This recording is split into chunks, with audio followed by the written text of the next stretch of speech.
Muito bem, queridos. Vamos abrir as nossas Bíblias. Mateus, capítulo de número 27.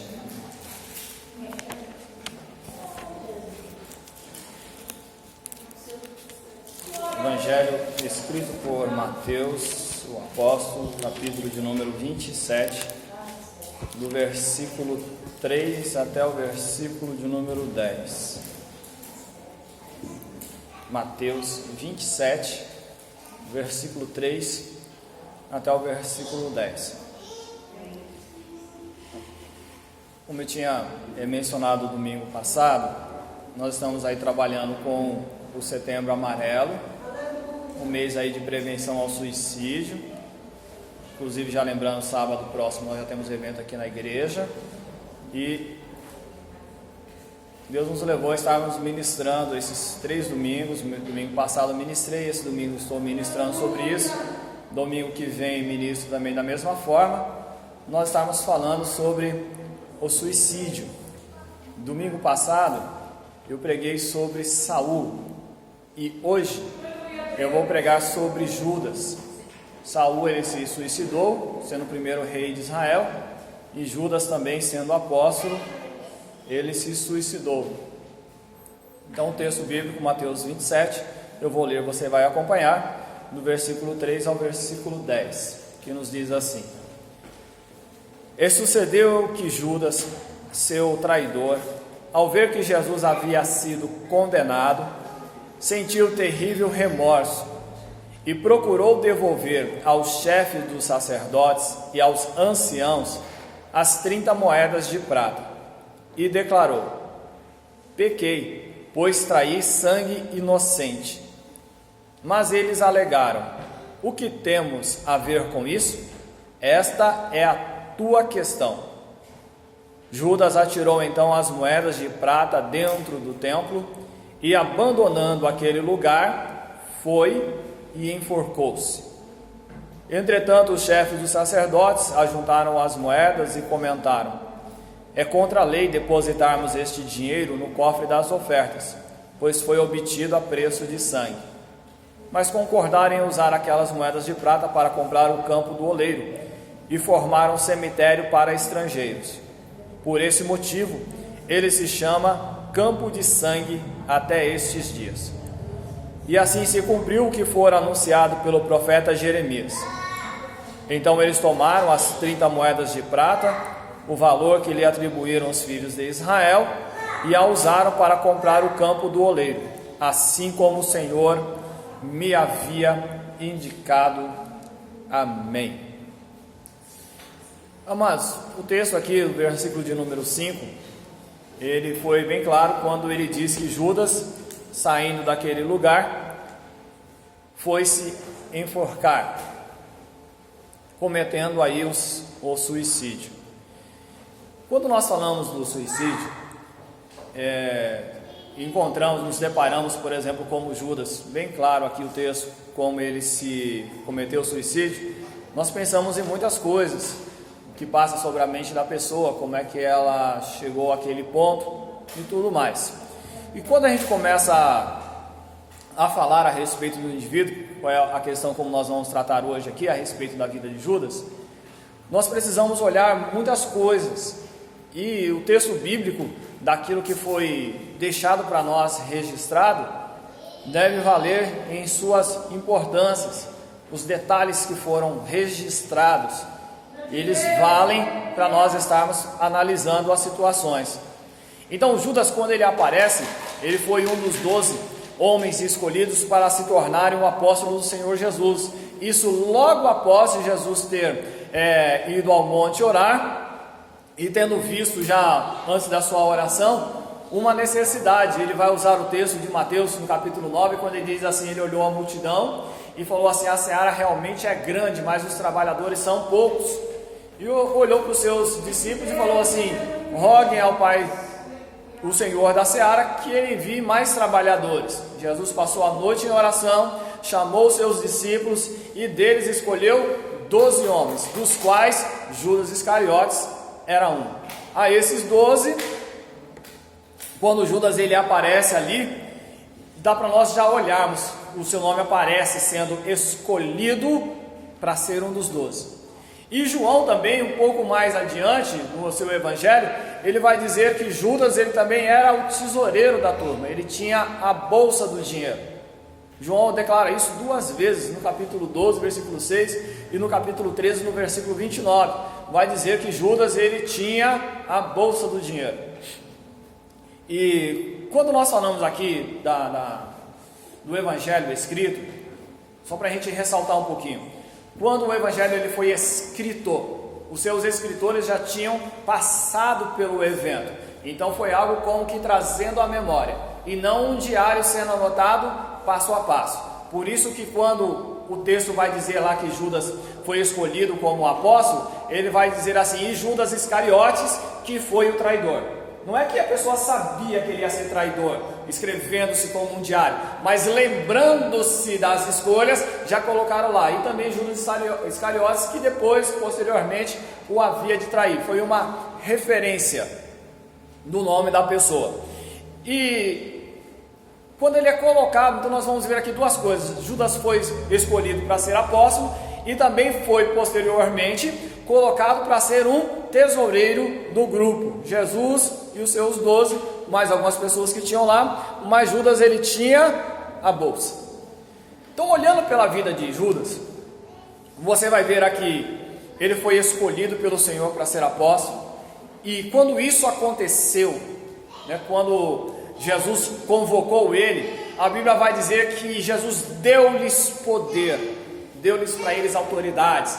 Ele usa o texto lá de Mateus, capítulo de número 10, depois que faz a escolha e vence os nomes, dizendo assim, vocês vão, vocês expulsem demônios, vocês curem enfermos, vocês ressuscitem os mortos, vocês preguem dizendo, o reino dos céus é chegado. Então nós olhamos com isso, que Judas, quando ele recebe esse chamado, ele se torna apóstolo igual aos outros. Judas ele passa a ter poder igualmente os outros. Tudo aquilo que veio acontecendo, nós vamos olhar, por exemplo, que também havia uma ação do Espírito Santo, quando Jesus ele começa a instruir os discípulos, dizendo assim, quando levarem vocês na presença dos grandes, dos magistrados, vocês não precisam se preocupar com o que vai falar, porque é o Espírito Santo que vai falar por intermédio da boca de vocês. Então veja que essa palavra Jesus deu também sobre a vida de Judas. Ele se tornou, por assim dizer, um representante legal do reino de Deus. Judas ele não era qualquer pessoa. E vamos considerar uma coisa bem clara. Pode ser que aqui neste momento ele ainda não tivesse problemas. Mas quando ele recebeu essas coisas, nós vamos olhar que Judas ele era ali um representante do reino de Deus. Não sei se os irmãos sabem, mas o termo apóstolo, a palavra apóstolo, ela é a mesma palavra para embaixador. E o embaixador ou a embaixada, quando nós falamos que temos uma embaixada brasileira em determinado país, ou quando você ouve dizer que existe uma embaixada americana no Brasil, os embaixadores e a embaixada, elas são um representante legal do outro país. Inclusive, as embaixadas, elas acabam comprando um pedacinho do prédio deles, como um pedaço de terreno do outro país. Tem alguns filmes até que fazem esse tipo de menção. Por isso que quando os estrangeiros ocorre algum tipo de guerra, eles recorrem para dentro da embaixada. Por quê? Porque se alguém atravessar os portões da embaixada, ele está declarando guerra contra o outro país. É invasão. Por isso que as pessoas correm para dentro da embaixada. Se vocês não sabiam disso, saibam disso.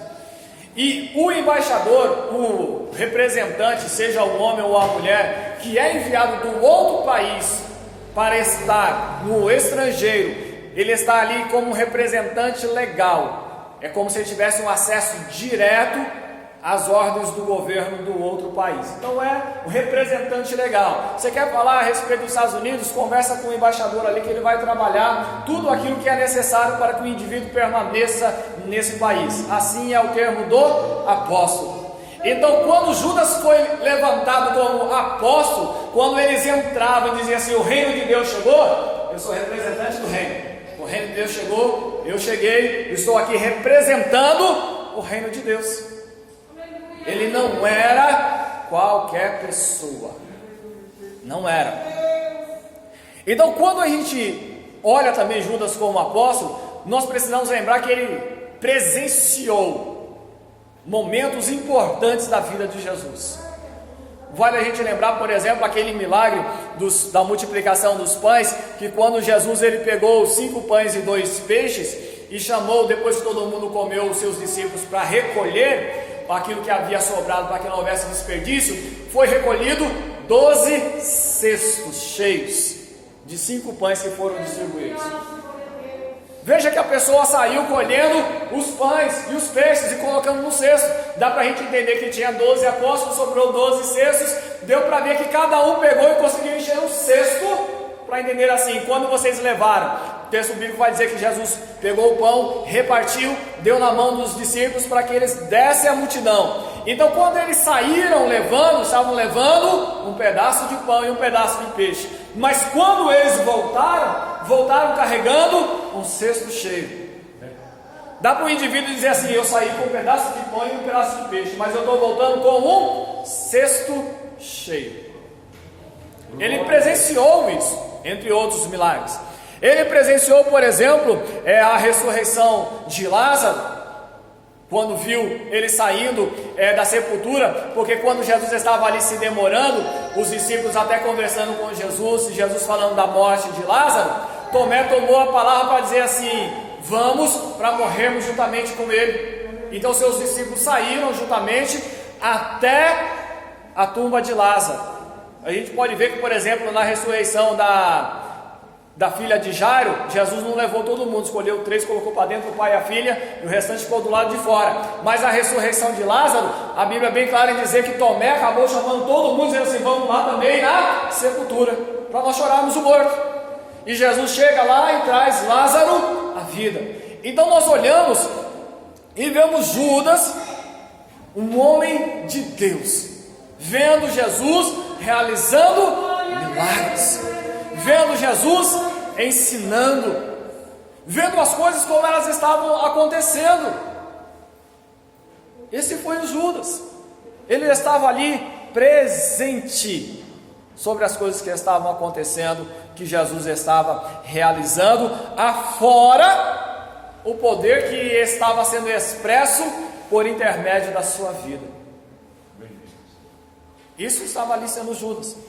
Mas a Bíblia, quando ela começa a demonstrar para a gente alguns outros detalhes da vida dele, esse aqui nós tomamos uma apuração como presencialmente, juntamente sendo ele um apóstolo juntamente com os outros, mas nós vamos olhar e dizer assim: como é que uma pessoa sentindo o poder de Deus na sua vida, como é que uma pessoa entendendo que ele era um representante do reino, ele vê demônios sendo expulsos, e como a Bíblia vai dizer que os discípulos, quando eles voltaram alegres, dizendo assim: Senhor, até os demônios se nos sujeitam. Nós estamos falando e eles estão se sujeitando a nossas vidas. Entenda que o pessoal chegou ali alegre e falou assim: que poder é esse, que autoridade foi essa nos concedido? A gente vai falar com espíritos malignos, eles se sujeitam. A gente diz para ele: vai embora, e eles vão. Ele sentiu, presenciou. Só que aí a gente fica a pensar que um indivíduo desse, um homem de Deus, o que levou um homem de Deus a preferir o suicídio, a tirar a sua própria vida? Embora o texto eu tenha lido aqui com vocês, mas antes de chegar naquele momento da traição, Judas passou por algum problema. A traição foi um detalhe, mas o texto bíblico ele vai mostrar para nós que Judas ele era ladrão. O texto bíblico vai dizer para nós que Judas ele era ladrão. Ele fala bem isso para nós. João, inclusive, quando ele vai fazer a menção de Judas, quando ele diz que Judas ele era o tesoureiro, ele vai dizer assim: e ele tirava com frequência o que era depositado na bolsa. Às vezes a gente olha o texto bíblico e vai ver Jesus, quando ele foi pagar o imposto, pedindo para Pedro, dizendo assim: vai lá, pega a vara, lança ela, o primeiro peixe que vir vai vir com o dinheiro que é o imposto meu e seu. Você pega aquela moeda e paga, Pedro, o seu imposto e o meu. Nós vamos pensar que Jesus não tinha dinheiro nenhum, parece, não é? Mas não era não. O texto bíblico, por exemplo, ele vai mostrar para nós que Judas, por ter a bolsa, era sinal que tinha dinheiro para ser guardado. Jesus, quando ele enviou os apóstolos, ele falou assim: não levem dinheiro com vocês. Não leva não leva a bolsa. Então veja que tinha alguns círculos de dinheiro. Um exemplo disso, por exemplo, é que Zaqueu, quando Jesus entrou na casa dele, falou assim: eu vou dar o meu dinheiro, metade do meu dinheiro aos pobres. Tinha que ser bem direcionado. Você vai ver, por exemplo, algumas mulheres que seguiam a Jesus, serviam ele com seus bens. Está lá em Lucas 8:3. Pessoas importantes, inclusive da corte de Herodes, eles serviam ao Senhor com seus bens. Senhor, o que o Senhor está precisando? Está bem para cá, tinham bens. Você vai ver que Mateus, ele era publicano, ele era também um homem rico. Você vai ver que João, Pedro, eles eram também empresários da pesca, eles eram pescadores, pegavam, não era para comer, era para vender. Eles tinham ali a sua própria, na palavra de hoje, a sua própria empresa. Você vai ver que tinha dinheiro circulando, e esse dinheiro ia na mão de quem? Judas. Quem é que tem a bolsa? Põe na mão dele. É assim que nós fazemos, inclusive hoje na igreja, entre as empresas. Não é todo mundo que controla o dinheiro, a gente põe o dinheiro na mão de uma pessoa, segura o dinheiro aí e a gente começa a administrar. Então, quando o dinheiro caía na bolsa, virava e mexia, Judas tirava. Quem sabe naquele dia que Jesus mandou o Pedro ir pescar, pode ser um dia daquele que alguém falou assim: dá uma olhada na bolsa, vê se tem lá. Não tem, então Pedro vai lá e pesca. Eu acredito que Judas, quando viu aquela situação, ele pode olhar assim: bom, se o dinheiro entrar aqui e não tiver, Jesus manda pescar e o dinheiro aparece, então se faltar aqui alguma vez, ele vai dar um jeito. Se o camarada tirou o peixe de dentro da boca do peixe, tirou o dinheiro de dentro da boca do peixe, não precisou pedir para ninguém, se faltou aqui, ele dá um jeito. Se ninguém estiver perto para contribuir, ele vai dar o jeito dele. Então dinheiro que cai, se faltar, beleza, a gente fez ali a conta, não tem mais nada não, Jesus, dá um jeito aí. Então essa situação parece que deixou Judas ganancioso.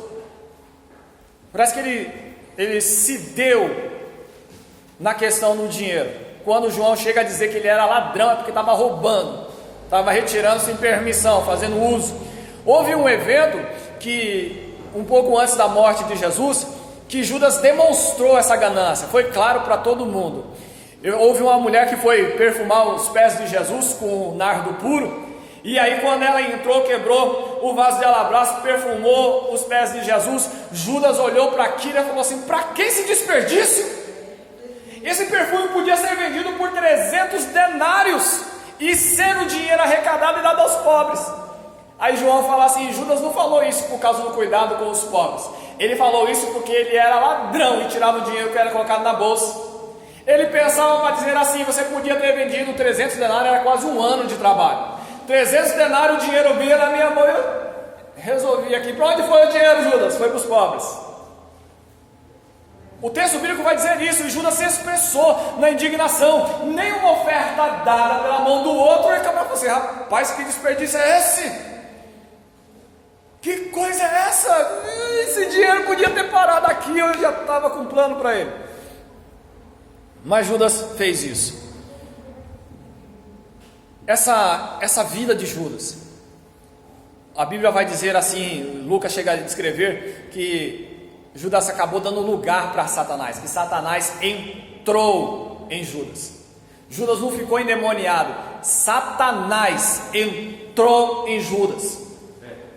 Entenda bem, não é que ele foi lá expulsar o demônio com o nome de Ciclano, de Bertrano, de ninguém. Quem estava dentro de Judas era o Satanás, não era demônio. Era o próprio Satanás. A Bíblia diz isso 2 vezes a respeito de Judas. Então, quando essas coisas começaram a acontecer, quando a Bíblia vai dizer assim que o Satanás entrou em Judas, Judas ele estava tanto atrás de dinheiro, ver se conseguia mais algum dinheiro, que ele chegou sabendo que o povo queria matar Jesus e queria saber como é que podia pegar. Judas chegou a vender a Jesus para dizer assim: olha, é o seguinte, eu ando com ele, sei aonde ele está, dá para a gente pegar ele no momento tranquilo, quanto é que vocês me dão? E aí o pessoal resolveu, achou legal a história, falou assim: era o que a gente estava querendo, alguém de dentro denuncia onde ele está, a gente pega Jesus sem alvoroço e tá certo. Foram lá, pesaram 30 moedas de prata, Judas é seu dinheiro, pode ir embora, prepara o dia. E aí a Bíblia diz que Judas começou a procurar uma ocasião. Judas era para fazer a entrega, então ele tinha que ver um momento que o povo já não queria fazer isso com alvoroço ou no meio da multidão, que Jesus estivesse mais sozinho para pegar ele com menos alvoroço. Por isso que a prisão de Jesus aconteceu na madrugada no Monte do Getsemane. Foi por isso que foi na madrugada no Monte do Getsemane. Jesus se retirava lá para orar, só levou os seus discípulos, Judas já não estava mais lá, estaria somente 11 mais Jesus ali, 12 pessoas, uma multidão pequena, dava conta de pegar o homem e levar ele preso. Foi por isso que eles fizeram isso. Pesaram 30 moedas de prata, deram para Judas, e aí Judas ficou procurando ocasião ou um momento para que isso pudesse acontecer. Agora, eu fico olhando aqui, e o texto bíblico não diz que Judas traiu Jesus só naquela noite da ceia. Ele já tinha armado isso antes. Por isso o texto vai dizendo aqui que ele estava procurando ocasião, procurando aí um dia ou um momento mais propício. E aí, embora Judas ele pensasse que estava fazendo tudo certinho, sem que ninguém pudesse desconfiar, Jesus bem que sabia. Judas estava fazendo as coisas por ali, mas Jesus sabia. Embora poderia ter passado, para dizer assim, como um desapercebido, Jesus estava sabendo. Talvez ele não tivesse naquele dia que Jesus encontrou com Natanael, que falou assim: eis aí um verdadeiro israelita onde não há dolo. E ele perguntou assim: de onde o Senhor me conhece? Falou assim: antes que o Felipe te chamasse debaixo da figueira, eu te vi eu. Aleluia. Talvez Judas não estivesse ali ainda naquele momento, porque ainda não tinha sido levantado os 12, tinha alguns poucos discípulos. Porque se tivesse presenciado um negócio desse, assim, Jesus não estava lá e viu o homem. Como é que é esse negócio? Estava aqui comigo e ele sabia de onde ele estava? Só que Jesus sabia. Prova disso foi que Jesus, no João capítulo de número 6, versículo 70, Jesus olhou para os 12 e falou assim: não fui eu que escolhi vocês os 12? Só que um de vocês é um diabo. Olha só, está na reuniãozinha dos 12, mas assim: não fui eu que escolhi você? Não fui eu que escolhi você? Não fui eu que escolhi você? Só que de vocês 12, um de vocês é um diabo. Um de vocês é contra o reino, já está fazendo parte do outro lado lá. Numa palavra daquela, irmãos, aberta à multidão, aos 12, pode ter gerado uma conversazinha, né? Fala assim: rapaz, o que você está fazendo? É você ou é eu? Como é que é esse negócio? Que expressão que foi essa que Jesus falou? Em 12 eu digo para vocês assim: se vocês tivessem fechado numa reunião de casa e de repente uma palavra desse tipo assim, aberto, né, sem direção para ninguém, nem para homem, nem para mulher, eu duvido se não ia olhar para a cara do outro e falar assim: é ele ou é aquele? Eu duvido que não ia passar na nossa cabeça. Ia passar para a gente para dizer assim: será que eu vou fazer alguma coisa de errado que eu ainda não fiz? E será que Judas, se já tivesse feito, ele já não estava ali baixinho para dizer assim: tem alguma coisa aí que Jesus está sabendo? Talvez não tivesse entendido bem a direção do eu escolhi os 12, mas um de vocês é um diabo. Mas a palavra que Jesus já soltou, já deu para deixar todo mundo alerta. Eu estou sabendo de alguma coisa e eu não estou dizendo para vocês quem é, mas Jesus sabia. E quando chegou na noite da ceia, Jesus ele não suportou. A Bíblia vai dizer assim que Jesus ali naquele momento, sabendo já que o seu momento na terra tinha chegado, que ele haveria passar pelo momento da crucificação, Jesus ele não suportando, ele disse assim: na verdade eu digo para vocês, e um de vocês vai me trair. Um de vocês vai me trair. Jesus não aguentou, ele soltou aquilo, ele não aguentou aquele momento e falou assim: eu preciso dizer para vocês, um de vocês vai me trair. Um de vocês é um diabo, um de vocês vai me trair. E veja que nesse dia da ceia, o pessoal começou a dizer assim: Senhor é eu, Senhor é eu, Senhor é eu. Então eu olho e vejo que quando Jesus disse que um era um diabo, já deve ter gerado alguma coisa. Quando ele falou assim: um de vocês vai me trair, todo mundo começou a dizer para Jesus tipo assim: Senhor, vai ser eu? O Senhor sabendo o futuro das coisas e tal, por acaso vai ser eu? Só que quando Judas pega o embalo de todo mundo dizendo assim: Senhor, é eu, Senhor é eu, Senhor é eu, Judas emenda a palavra com todos os outros dizendo: Senhor é eu. E Jesus olha para ele e fala assim: você falou, você disse. Judas já tinha o plano montado naquela noite, já tinha o trato das 30 moedas, já disfarçou a conversa ali naquele momento. E será que aquela palavra, quando Jesus falou assim para ele, você disse, todo mundo está dizendo, ele voltou para Judas e disse assim: você está falando, você está falando. Naquela palavra, irmãos, eu fico pensando a expressão ali, como eles estavam vivendo. E aí o texto bíblico vai dizer a segunda vez, que quando eles estavam ali, que os discípulos começaram a se perguntar quem era, Pedro olhou para João e deu toque para ele para perguntar para Jesus, para ver se Jesus dizia quem era o traidor. João perguntou para Jesus e Jesus falou assim: é aquele que eu der o pedaço do pão ou o bocado molhado no vinagre. Jesus pegou o pão, molhou no vinagre e pôs no prato de Judas. Judas comeu e Jesus olhou para ele e disse assim: o que faze-o depressa. Todo mundo que viu ali, com exceção de João, que já tinha recebido de Jesus a orientação, pensou que Judas estava saindo para comprar alguma coisa, já que ele possuía o dinheiro. Só que Jesus disse ali para João quem havia sido. E a Bíblia vai dizer que depois do bocado de pão que Judas comeu, Satanás entrou em Judas mais uma vez. Mais uma vez. Judas saiu daquele momento. Os planos ali estavam todos certos.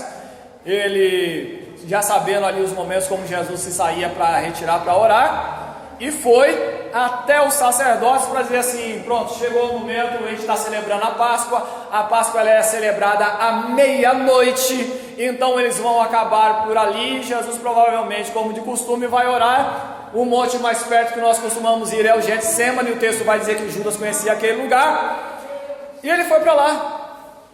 Judas foi atrás da guarda, pegou o povo e disse assim: ele deve estar indo em tal lugar, bora pegar o caminho. E foram atrás de Jesus na madrugada.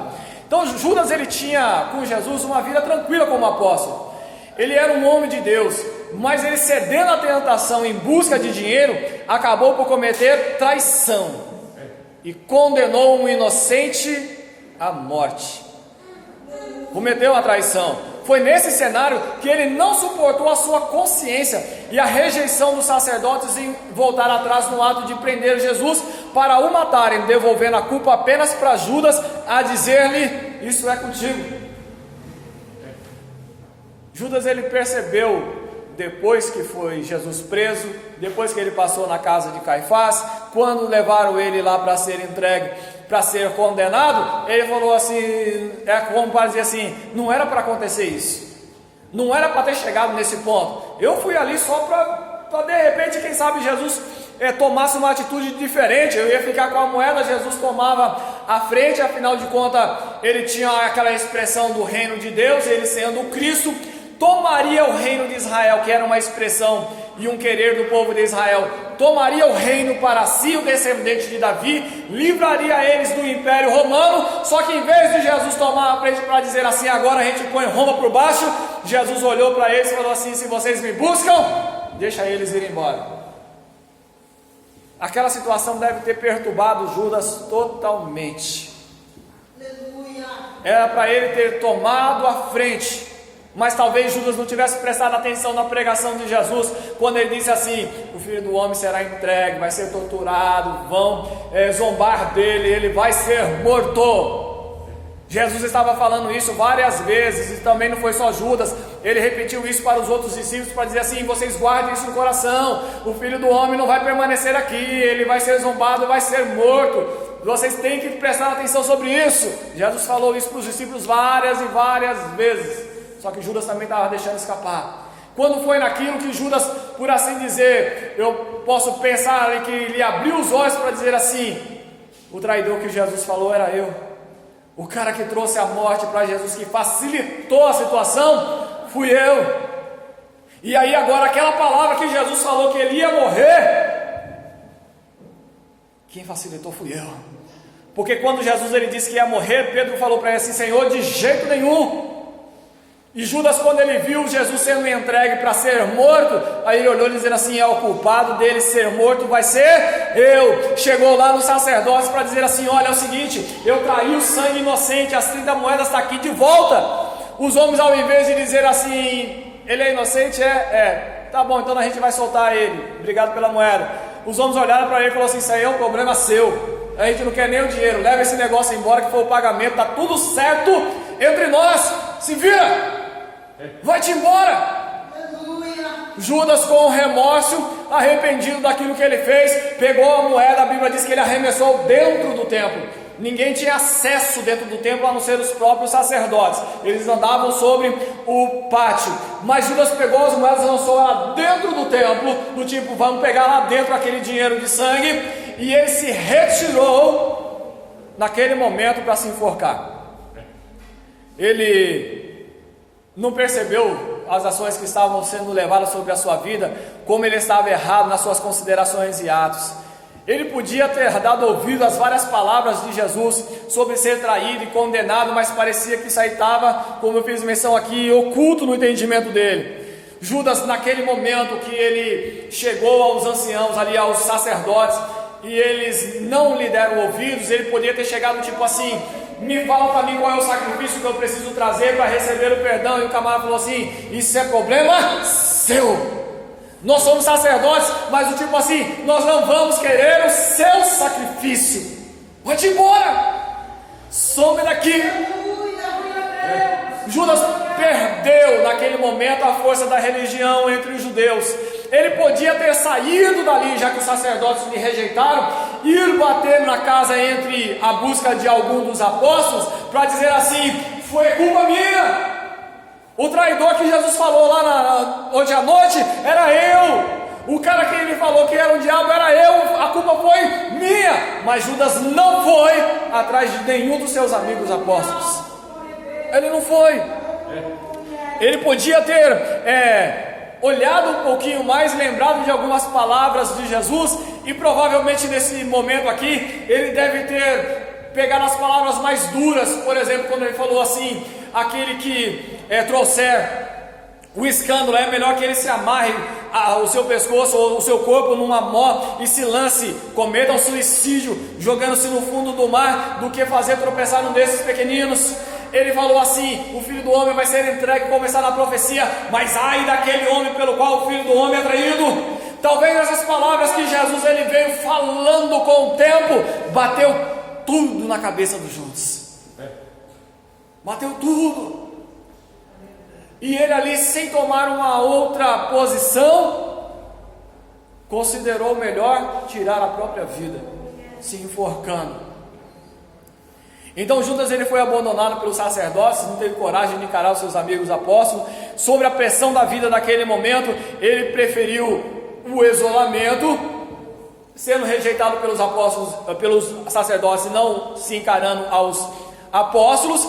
E em vez de procurar ajuda, preferiu terminar a sua vida ali. É difícil quando a gente está envolvido com alguém, que a gente está fazendo arte, e a pessoa pelo qual a gente está fazendo planejamento, ela deixa a gente na mão, né? A gente está fazendo aquele plano para dizer assim: eu vou aprontar uma legal. E aí quando a gente vai para aprontar, as pessoas saem de nós, e a culpa toda cai sobre a gente. Aí quando a gente vai dizer assim: ele estava lá comigo, eu falei: eu nem conheço isso aí. É a hora que a gente se vê isolado. Nós já abandonamos alguns atrás para se envolver com outros errados. Afinal de contas, se a gente diz que está com gente errada, os outros não vão concordar. Então, para que eles não nos importunem, a gente fica só nesse grupo. E quando esse grupo vira as costas para a gente, para dizer assim: a gente só queria que você fizesse, você fez, agora a culpa é todinha sua. e nós, tchau. Nós nos encontramos sozinho. E aí falta vergonha, ou a vergonha ela é demais, por assim dizer, falta coragem de a gente voltar nas pessoas que nós abandonamos para dizer assim: eu fiz errado e me deixaram na mão e agora a minha vida acabou. Judas era apóstolo, podia ter lembrado de Jesus a respeito de pedir o perdão e de perdoar. Ele podia ter lembrado disso, mas naquele momento ele preferiu tirar a vida, preferiu encerrar por ali mesmo do que enfrentar, olhar na cara dos outros discípulos, dos outros apóstolos. Então, na pressão da vida, deixa eu dizer isso aqui para vocês, na pressão da vida, o isolamento não é a melhor escolha. O isolamento ele não veio simplesmente, como eu falei aqui na vida de Judas, porque ele quis. Foi porque na hora que ele cometeu e ele entendeu que fez errado, quem favoreceu disse para ele assim: seu problema é seu. Quem foi que fez a entrega? Foi eu ou foi você? A entrega quem fez foi você. Quem cometeu a traição? Fui eu ou foi você? Foi você. E o que você quer agora comigo? Quem cometeu o erro foi você. E aí, ao invés de ajudar, porque realmente as pessoas não querem nos ajudar, querem ver a gente fazendo o erro, ele fala assim: quem fez errado foi você. Quem cometeu o erro foi você. E agora, se vira com o seu erro. Mas você não estava querendo que eu saísse da casa do meu pai? Você saiu porque você quis. Aquilo que você está fazendo agora do lado de fora, arque com as suas consequências. Você está achando que eu vou te ajudar? Não, você fez o que você quis. Ajuda. Não, mas agora a minha vida estragou. Não é a minha. Se vira.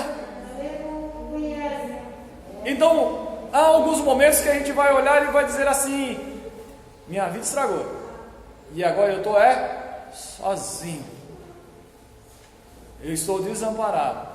E aquele momento para dizer assim: vamos voltar atrás, o orgulho pode bater mais alto para dizer assim: não vou não.